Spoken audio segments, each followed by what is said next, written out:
If we are interested in maximizing the welfare of our citizens, the way to do that is to maximize individual freedom. The reason for this is both that freedom is in and of itself good, valuable, worthwhile, essential to being human, and because if people have freedom, then each of us can act on our own to do the things that will maximize our welfare, and no one has to decide on our behalf.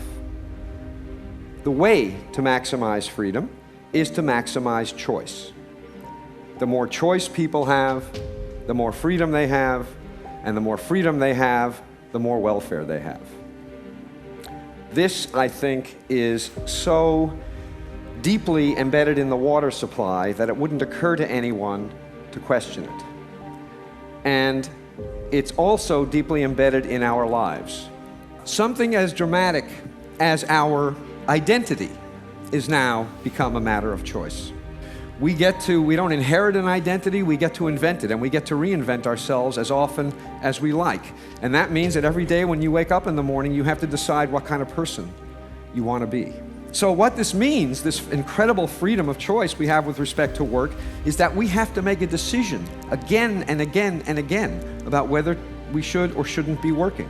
We can go to watch our kid play soccer, and we have our cell phone on one hip, and our BlackBerry on our other hip, and our laptop presumably on our laps. And even if they're all shut off, every minute that we're watching our kid mutilate a soccer game, we are also asking ourselves, should I answer this cell phone call? Should I respond to this email? Should I draft this letter? And even if the answer to the question is no, it's certainly going to make the experience of your kid's soccer game very different than it would have been. So everywhere we look, big things and small things, material things and lifestyle things, life is a matter of choice. All of this choice has two negative effects on people. One effect, paradoxically, is that it produces paralysis rather than liberation. With so many options to choose from, people find it very difficult to choose at all. The second effect is that even if we manage to overcome the paralysis and make a choice, we end up less satisfied with the result of the choice than we would be if we had fewer options to choose from. And there are several reasons for this.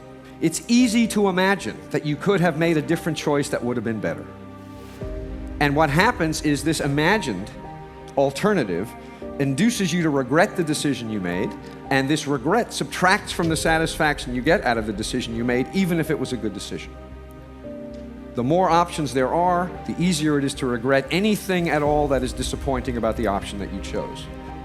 So, let me remind you, this is the official dogma, the one that we all take to be true, and it's all false. It is not true. There's no question that some choice is better than none, but it doesn't follow from that more choice is better than some choice. There's some magical amount, I don't know what it is. I'm pretty confident that we have long since passed the point where options improve our welfare.